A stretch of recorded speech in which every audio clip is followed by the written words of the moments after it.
2D entertainment தயாரிப்பில் சா பிரேம்குமார் இயக்கத்தில் கார்த்தி அரவிந்த் சாமியின் அட்டகாசமான நடிப்பில் மெய்யழகன் செப்டம்பர் 27 முதல் உலகமெங்கும். Welcome to imperfect show finance. இன்னைக்கு நிஃப்டி பெரிய அளவுல மாற்றம் இல்ல, 25,940 புள்ளிகள்ல முடிவடைஞ்சிருக்கு. சென்செக்ஸ் 14 புள்ளிகள் சரிஞ்சு 84,914 முடிவடைஞ்சிருக்கு. இன்னைக்கு சந்தை எப்படி இருந்துச்சு அப்படிங்கறத நம்ம பொருளாதார விமர்சகர் நாகப்பன் சார் கிட்ட கேட்டு தெரிஞ்சுக்கலாம். சார் வணக்கம். வணக்கம் வெங்கடேஷ் சார், ஃபர்ஸ்ட் விஷயமே இந்த செபி வெளியிட்ட அறிக்கை கொஞ்சம் அதிர்ச்சிகரமாவே இருக்கு சார். ஏன்னா குறிப்பா அந்த ட்ரேடிங்ல ஈடுபடுறவங்க எவ்வளவு தூரம் லாஸ சந்திக்கிறாங்கன்ற மாதிரி அந்த ஸ்டடி வருது. நீங்க ஒரு பொருளாதார விமர்சகரா இதை என்ன எப்படி பாக்குறீங்க சார்? என்ன சொல்ல விரும்புறீங்க இன்வெஸ்டர்ஸ்க்கு? இந்த ஆய்வு இதனுடைய ஒரு பகுதி முன்பே வெளியிடப்பட்டது. அதுக்கப்புறம் இப்ப அதை அப்டேட் பண்ணிருக்காங்க. இந்த அப்டேட் பண்ணிருக்கிறதுல என்ன சொல்றாங்கன்னா, ஒரு தனி நபர் F&O ட்ரேட், அதாவது ஃபியூச்சர்ஸ் அண்ட் ஆப்ஷன்ஸ் சொல்லக்கூடிய டெரிவேட்டிவ்ஸ் அல்லது முன்பேர வணிகம்னு சொல்றோம். அது முன்பேர வணிகமா இருக்க வேண்டியது இன்னைக்கு ஊக வணிகமா மாறிடுச்சு. அந்த ஊக வணிகத்துல ட்ரேட் பண்றவங்க 91% மேல தனிநபர்கள் இழப்பு தான் சந்தித்திருக்கிறார்கள். நடப்பாண்டுல இந்த பைனான்சியல் இயர் 2024 இழப்பை சந்தித்திருக்கிறார்கள். 91% மேல ட்ரேட் பண்றவங்க 91% மேல. இது முதலாவதான ஒரு டேட்டா. ரெண்டாவது டேட்டா பாத்தீங்கன்னா, இவங்களுடைய இழப்பு பாத்தீங்கன்னா இந்த கடந்த 3 ஆண்டுகள்ல இழந்த பணத்தினுடைய தொகை 1,80,000, அதாவது 1.8 லட்சம் கோடி. 1.8 லட்சம் கோடி பணம் இழந்திருக்கிறார்கள் இவர்கள். இது இந்த 3 வருஷத்துல உள்ள இழப்பு மட்டும். அதற்கு முன்னால இருக்கிறதெல்லாம் எடுத்தோம்னா இன்னும் பன்மடங்கு இருக்கும். மூன்றாவது புள்ளிவரம் பாத்தீங்கன்னா, இண்டிவிஜுவல் ட்ரேடர்ஸ்ல இந்த தனிநபர்கள் டெரிவேட்டிவ்ஸ்ல ட்ரேட் பண்றவங்கள 93% மேல, அவங்களுக்கு 93% பீப்புள் ஆவரேஜ் லாஸ் இருக்குல்ல, அவங்களுடைய சராசரி இழப்புங்கிறது ஒரு ஆளுக்கு 2 லட்சம் ரூபாய். எப்ப 2022 இருந்து 24 இந்த 2 ஆண்டுகள்ல மட்டும் ஒரு நபர் குறைந்த சராசரியாக 2 லட்சம் ரூபாய் இழந்திருக்கிறார்கள். அவர்களுடைய எண்ணிக்கை 93%. இந்த 2 பினான்சியல் இயர்ஸ்ல. இன்னொரு முக்கியமான தகவல், 4 லட்சம் ட்ரேடர்ஸ் 28 லட்சம், நான் சொன்ன 2 லட்சம் 93%. இதுல 4 லட்சம் பேர் ஆட்கள் பாத்தீங்கன்னா 28 லட்சம் ரூபாய் சராசரியாக பணத்தை இழந்திருக்கிறார்கள் இதே 2 ஆண்டு காலகட்டங்கள்ல. இதுல லாபத்தை ஈட்டவர்கள் யாருமே இல்லையான்னு கேட்கலாம். இருக்காங்க. ஒரே ஒரு 1% இண்டிவிஜுவல் ட்ரேடர்ஸ் ஒரு 1 லட்சம் ரூபாய்க்கு மேல லாபத்தை ஈட்டியவர்கள் அந்த 1% பீப்புள் தான் இந்த 2022-24 இந்த 1% நம்ம வரணும்னு தான் பாக்கி 99% தவிக்கிறாங்க. அதற்கான முயற்சிகளை மேற்கொள்றாங்க. சரியான கைடன்ஸ் இல்லாம இது ஒரு ஜீரோ சம் கேம். டே ட்ரேடிங்கிறது, டெரிவேட்டிவ்ஸ் ட்ரேடிங்கிறது லீவரேஜ், ஹைலி லீவரேஜ் ட்ரேட். ஒரு கட்டத்துல சிலர் இதன் மூலமாக தற்கொலை செய்து கொள்ளக்கூடிய அளவுக்கு கூட குடும்பத்தோடு மதுரையில் நடந்த செய்திகளை எல்லாம் நம்ம பார்த்தோம் சில மாதங்களுக்கு முன்பு. அதனால செபி என்ன சொல்லியிருக்காங்கன்னா, ஒவ்வொரு பங்கு தரகரும் அவங்களுடைய மொபைல் ஆப்ல கிளையண்ட்டுக்கு லாகின் கொடுக்கும் பொழுது லாகின் பண்ண உடனே முதல்ல இந்த டேட்டாவை பப்ளிஷ் பண்ண சொல்றாங்க. படிச்சு பார்த்துட்டு அவங்க ட்ரேட் பண்றோம். Cigarette smoking is injurious to health அப்படின்னு சொல்ற மாதிரி இதை போட சொல்லியிருக்காங்க. இதுக்கு காரணம் என்னவா இருக்கும் சார்? இவ்வளவு பெரிய தொகை இழப்பாகுது, இவ்வளவு பேர் இழப்பை சந்திக்கிறாங்க அப்படின்னா சரியான புரிதல் இல்லாம போறாங்களா, இல்ல தெரிஞ்சு போறவங்களுமே தவறு செய்யறாங்களா சார்? எப்படி சார் அது? இல்ல, நம்முடைய இலக்கு என்ன அப்படிங்கறதுல ஒரு தீர்மானம் இல்ல. ஒரு சிலருக்கு, எல்லாருக்கும் ஒரே மாதிரி கிடையாது. ஒரு சிலர் குறுகிய காலத்துல அதிக லாபத்தை சம்பாதிக்க வேணும் அப்படிங்கிற ஒரு ஆசை. இது சிலரை பொறுத்த வரைக்கும் பேராசையா இருக்கலாம். சில பேர் அவங்களுக்கு இருக்கக்கூடிய குடும்ப சூழல் கஷ்டம் காரணமாக எப்படியாவது இந்த ட்ரேட் பண்ணி சீக்கிரமாக சம்பாதிக்கணும் வர்றாங்க. பட் அது முடியாதுங்கிறத உணர்ந்து கொள்வதற்கு அவர்களுக்கு நாட்கள் ஆகிறது.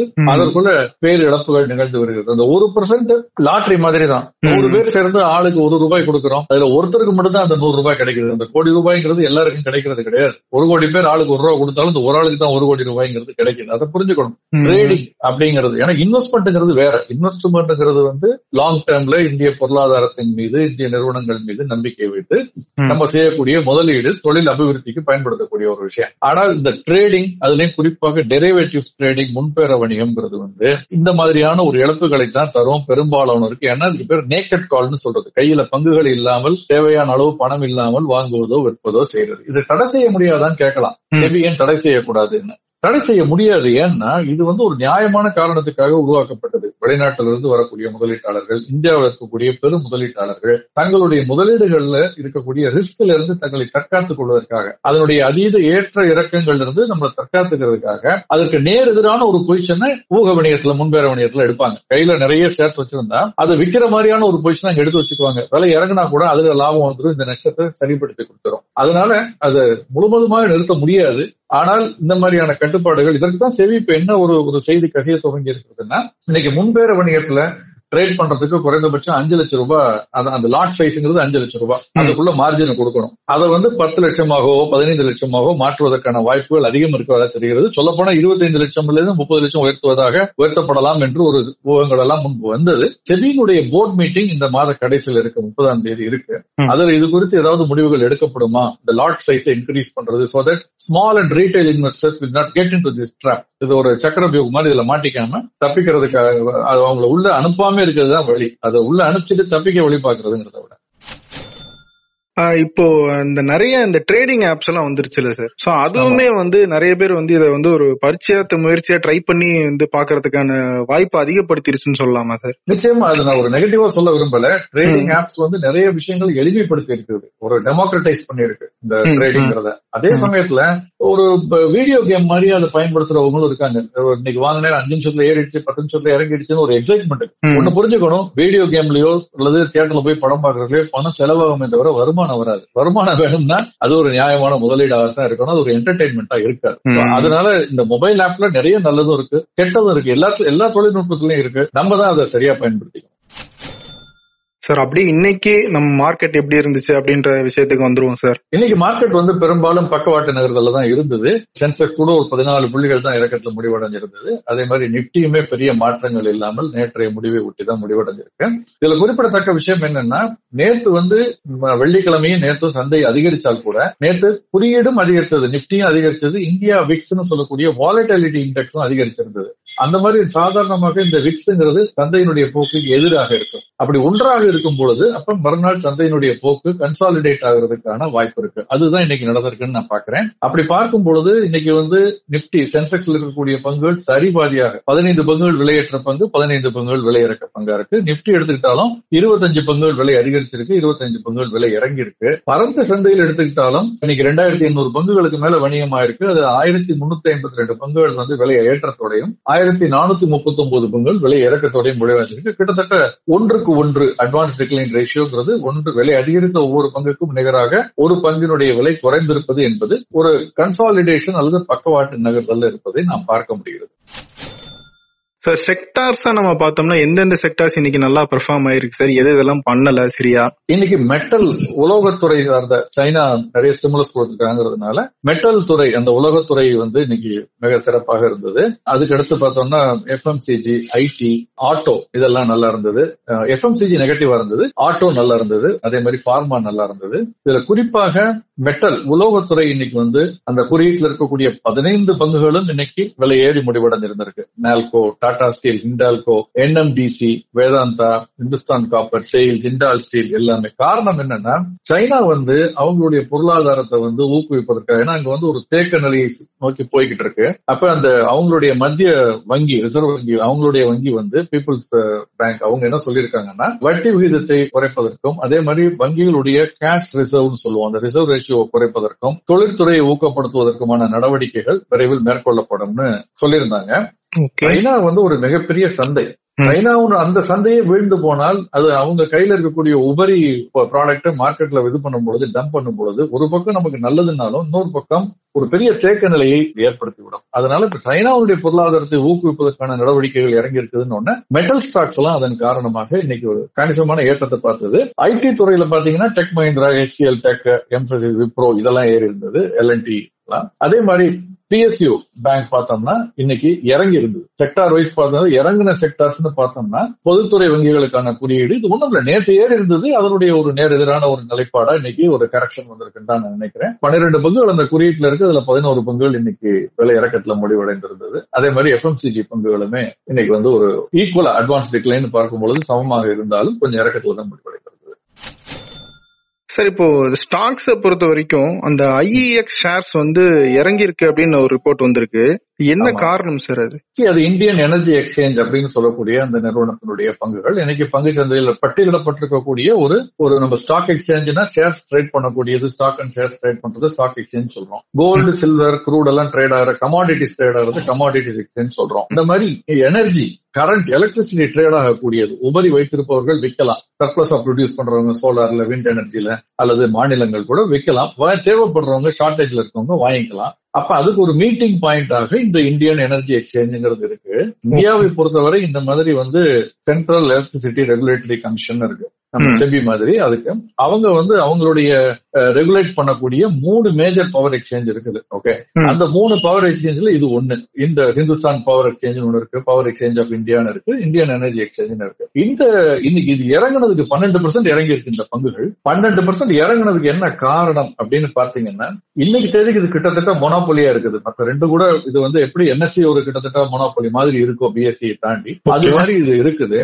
பட் ஒரு நியூஸ் என்ன வந்திருக்கு அப்படின்னா, ஒரு எக்ஸ்சேஞ்ச்ல, அதாவது ஒரு எக்ஸ்சேஞ்ச்ல இருக்கக்கூடிய பவர் உபரியாக இருந்தால் இன்னொரு எக்ஸ்சேஞ்ச்ல வந்து மாத்தி விட்டுக்கலாம். இப்ப ஸ்டாக் எக்ஸ்சேஞ்ச் எடுத்துக்கிட்டோம்னா பிஎஸ்சில இருக்கவங்க பிஎஸ்சில வாங்கலாம், என்எஸ்சில இருக்கு என்எஸ்சில தான் வாங்கலாம். ஆனால் அதை மாத்தி சில ஆண்டுகளுக்கு முன்பு ஸ்மார்ட் ஆர்டர் ரூட்டிங்னு கொண்டு வந்தாங்க. ஸ்மார்ட் ஆர்டர் ரூட்டிங்னு சொல்றது என்னன்னா, நீங்க ஒரு 1000 பங்குகளை வாங்கணும்னு நினைக்கிறீங்க, 2950 ரூபாய்க்கு வந்து என்எஸ்சில கிடைக்குது, 2949க்கு பிஎஸ்சில கிடைக்குதுன்னா, நீங்க இந்த 1000 பங்குகளுக்கான ஆர்டரை என்எஸ்சில போட்டா கூட பிஎஸ்சில இருந்து முதல்ல அந்த 500 பங்குகளை வாங்கிடும் 2540 குறைந்த விலையில கிடைக்கிறதுனால. அதற்கப்புறம் கிடைக்கலைன்னா என்எஸ்சில வந்து வாங்கும். சோ இது வந்து இந்த smart order routing software install பண்ணிட்டா நம்ம மொத்தமா ஆர்டர் போட்டோம்னா எந்த எக்ஸ்சேஞ்சில நமக்கு குறைந்த விலை கிடைக்கிறதோ அங்க வாங்குவோம், எந்த எக்ஸ்சேஞ்சில அதிக விலை கிடைக்கிறதோ அங்க விற்க போனோம்னா நமக்கு முதலீட்டாளருக்கு இது ஒரு நல்ல விஷயம். இதே மாதிரி இப்ப ஐஎக்ஸ்லயும் வந்து இது மாதிரி ஒரு விஷயத்த கொண்டு வருவதற்காக, அதாவது மார்க்கெட் கப்ளிங்னு சொல்றாங்க.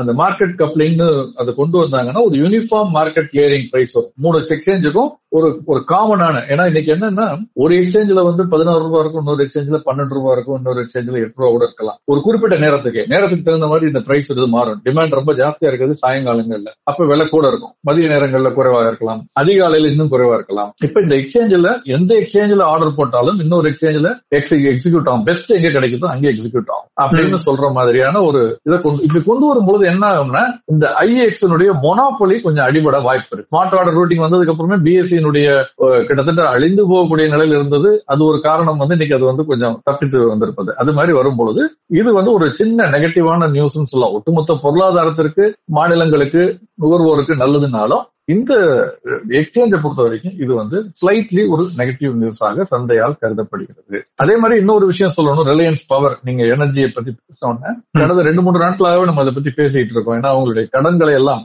அவங்க வந்து அடைத்து விட்டார்கள். அதனால வந்து அந்த குழுமத்தினுடைய மற்ற பங்குகள்லாம் விலை அதிகரிக்குமான்னு கேட்டப்ப நான் அதற்கான வாய்ப்புகள் குறைவு. ஆனா இந்த நிறுவனத்தை பொறுத்த வரைக்கும் பரவாயில்லாம இருக்கும். ஆனா இவங்களுடைய செயல்பாடுகளை பொறுத்து அமையும்னு சொன்னேன். அந்த செயல்பாடுகள் கொஞ்சம் நல்லா இருப்பதற்கான நம்பிக்கை ஒளிக்கீற்று தெரியுதுன்னு சொல்லலாம். என்னன்னா, ஒரு பிரிஃபரன்ஷியல் இஷ்யூ 46 கோடி ஈக்விட்டி ஷேர்ஸ் கொடுக்க போறாங்க. அவங்க 1500 கோடிக்கு மேல ஒரு பங்கு 33 ரூபாய் அப்படிங்கிற விலை வச்சு கொடுக்க போறாங்க. மார்க்கெட்ல 40 ரூபாய் இருக்கு, அதோட டிஸ்கவுண்ட்னாலுமே அதுக்கு முன்னாடி இது ரொம்ப குறைவா இருந்த விலை தான். அது ஏறி வந்ததுனால நமக்கு இது குறைவா தெரியுது. இது வந்து ப்ரொமோட்டர்ஸ் வந்து இதற்கான அந்த முதலீடுகளை திரட்டுவதற்கு எல்லா ஏற்பாடுகளும் செய்திருப்பதாக அந்த தகவல் காரணமாக இன்னைக்கு 5% ஏற்றத்துல இன்னைக்கு முடிவடைந்திருந்தது. அதே மாதிரி மேன்கைண்ட் ஃபார்மான்னு ஒரு ஷேர், இதுவுமே கடந்த 4 நாட்களாக தொடர்ந்து ஒரு 12% மேல ஏறி இருக்கு. பாரத் சீரம் அண்ட் வேக்சின்ஸ் நிறுவனத்தை அவங்க அக்வயர் பண்ண போறதா திட்டங்கள் குறித்த செய்திகள் வெளிவந்தது. இது ஒரு காரணம். சார், ஸ்டாக்ஸ் ஏறுறது இறங்குறது ஒரு பக்கம், இன்னொரு பக்கம் கோல்டு வந்து தாறுமாறா ஏறிட்டு இருக்குன்னு மக்கள் வந்து ஒரே புலம்புறாங்க சார். 7000 ரூபாய் வந்து ஒரு கிராமுக்கு வந்து அதிகரிச்சிருச்சு. இது வந்து ஹிஸ்டரியிலே இல்லாத அளவு அப்படின்னு சொல்றாங்க. இன்னும் எவ்வளவு நாள் போகும், இல்ல இப்பயே வாங்கிடலாமா, இல்ல கொஞ்சம் இறங்குற வரைக்கும் வெயிட் பண்ணலாமா அப்படின்னு ஒரு கன்ஃபியூஷன்ல இருக்காங்க மக்கள்.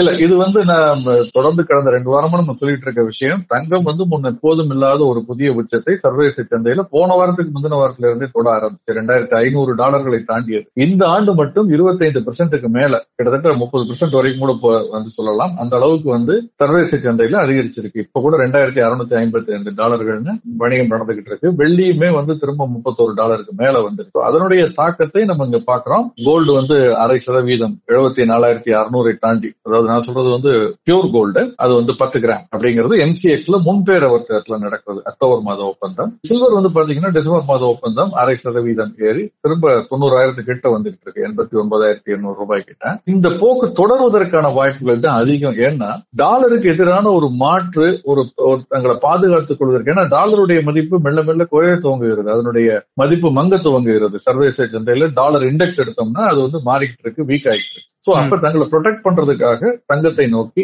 ரஷ்யா உள்ளிட்ட நாடுகள், ஏற்கனவே சைனா வாங்கிட்டு இருக்கு, இந்தியா வாங்கிட்டு இருக்கு, இப்ப ரஷ்யா உள்ளிட்ட நாடுகள் அதுல வாங்க துவங்குறாங்க. அதெல்லாம் ஒரு தாக்கத்தை இங்க ஏற்படுத்துகிறது. இரண்டாவதாக வட்டி விகிதத்தை குறைக்கும் பொழுது பெடரல் ரேட் கட்டுக்கு அப்புறமே இந்த போக்கு இன்னும் வேகப்பட்டிருக்கிறது. அதனால அந்த பணம் முழுவதும் இந்த மாதிரி தங்கம் மற்றும் வெள்ளி, கச்சா எண்ணெய் நோக்கி வரும். கச்சா எண்ணெய் பாத்தீங்கன்னா இன்னைக்கு 2.5% ஏறி இருக்கு. நேற்று 5,900 ரூபாய்க்கு மேல் இருந்தது. இப்ப 6,000 தாண்டி 6,040 ரூபாய் பேரல் ஒன்றுக்கு அக்டோபர் மாத ஒப்பந்தம் MCX வணிகமாக்கிட்டு இருக்கு. சர்வதேச சந்தையிலுமே அது கணிசமா ஏறி $72 தாண்டிடுச்சு. போன வாரத்துக்கு துவக்கத்துல பார்த்தோம்னா 10 நாட்களுக்கு முன்பு, 8 நாட்களுக்கு முன்பு $65 இருந்தது. அதுல இருந்து 10% மேல ஏறி இருக்கதை நம்ம பாக்குறோம். இது எல்லாமே அந்த பெடரல் ரேட் கட்டு இதனுடைய ஒரு தாக்கம் தான். அதோடு சேர்ந்து ரூபாய்க்கு நிகரான டாலருடைய மதிப்பும் இதுல சேர்ந்துகிட்டது. பட் அது தொடர்ந்து இறங்கிட்டு இருந்தது. ரூபாய்க்கு நிகரான டாலருடைய மதிப்பு 84 ரூபாயிலிருந்து 83 ரூபாய் 50 பைசா வரைக்கும் நேற்று போனது.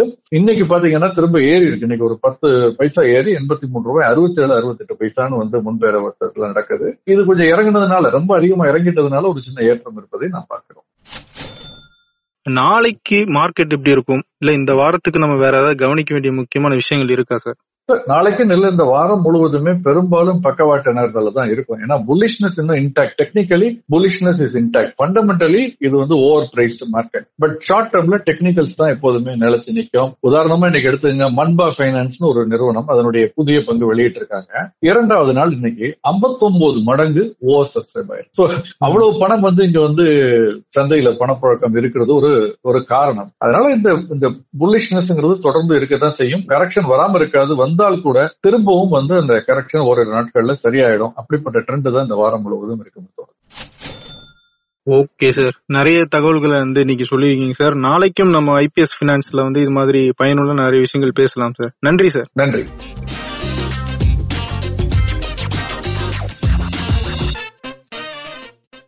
என்டர்டைன்மெண்ட் சூர்யா ஜோதிகா தயாரிப்பில் பிரேம்குமார் இயக்கத்தில் கார்த்தி மற்றும் அரவிந்த் சாமி நடிக்கும் மெய்யழகன் செப்டம்பர் 27 முதல் உங்கள் அபிமான திரையரங்குகளில்.